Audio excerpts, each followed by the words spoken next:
peran dan kontribusi umat Islam di negeri ini tak bisa dipandang sebelah mata.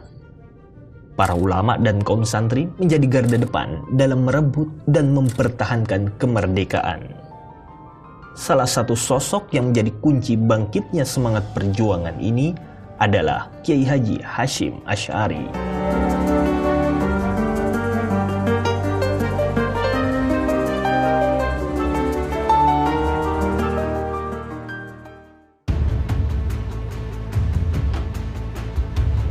Meskipun Indonesia telah memproklamasikan kemerdekaannya pada 17 Agustus 1945, penjajah masih mengintai negeri ini.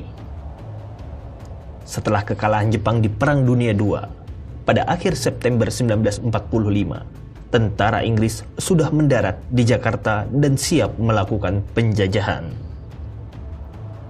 Kedatangan pasukan Inggris ini juga menjadi mimpi buruk bagi arek-arek Surabaya. Pendaratan pasukan Nika di Indonesia telah memicu kemarahan rakyat yang tidak rela untuk dijajah kembali. Letupan demi letupan konflik tidak dapat dihindarkan. Tapi, dalam situasi yang genting ini, pemerintah Indonesia masih tampak pasif. Pemerintah masih mengandalkan penyelesaian secara diplomatik. Hal ini dimaksudkan agar tidak ada lagi tetesan darah. Padahal saat itu bendera Belanda telah kembali berkibar di Jakarta, yang menjadi tanda akan dimulainya kembali upaya penjajahan di negeri ini. Kondisi yang sedemikian mengkhawatirkan ini disadari betul oleh tokoh-tokoh Islam, termasuk pendiri NU, Kiai Haji Hashim Asy'ari. Penjajahan telah meninggalkan luka mendalam, sebab bukan hanya sisi sosial, ekonomi, dan politik yang direnggut, melainkan pengekangan ibadah, aktivitas dakwah juga dirampas oleh para penjajah. Selain itu, sudah tidak terhitung berapa banyak nyawa yang direnggut selama penjajah menginjakan kaki di negeri ini.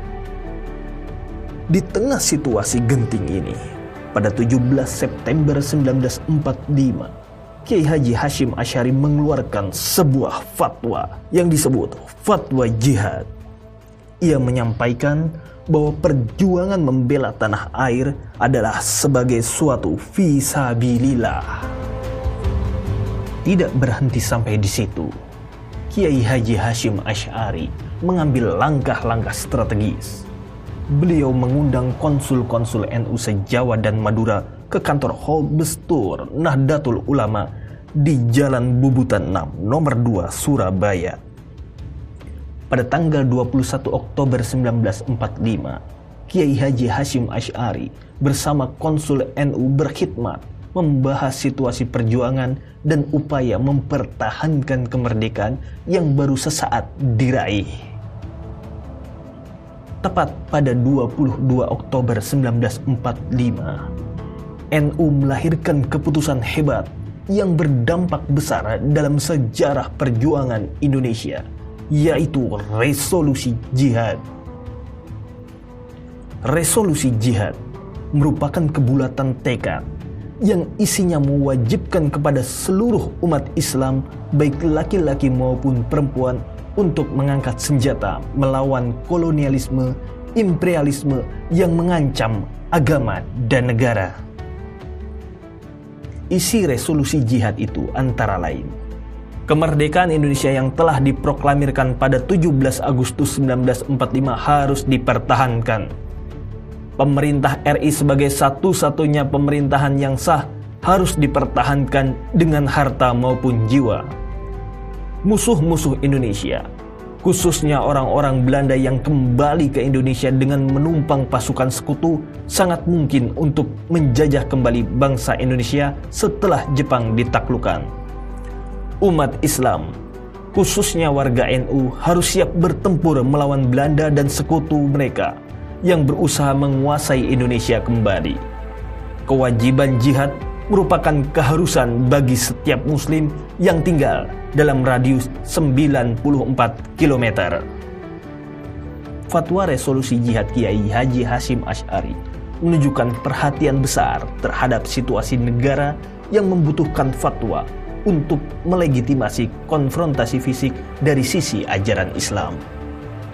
Di sisi lain, resolusi jihad sekaligus kritik tidak langsung terhadap sikap pasif pemerintah dalam situasi genting. Bagai air bah, resolusi jihad menyebar ke seluruh penjuru Jawa melalui jaringan pesantren, langgar, dan dakwah para kiai. Berbondong-bondong para santri memperkuat barisan Laskar Hizbullah. Selain itu, para kiai yang terbakar semangat jihadnya membentuk Laskar Sabilillah. Resolusi jihad memberikan dampak signifikan pada pembentukan laskar-laskar jihad, terutama menjelang Perang 10 November 1945. Resolusi jihad telah membangkitkan kesadaran bahwa dalam kondisi negara yang belum siap berperang secara militer, maka tanggung jawab perjuangan ada di pundak rakyat. Pada gilirannya, resolusi jihad yang dicetuskan NU telah mengisi kekosongan peran militer dengan keberadaan laskar-laskar Islam seperti Laskar Hizbullah dan Sabilillah. Di kemudian hari, laskar-laskar ini turut berkontribusi dalam melahirkan Tentara Nasional Indonesia.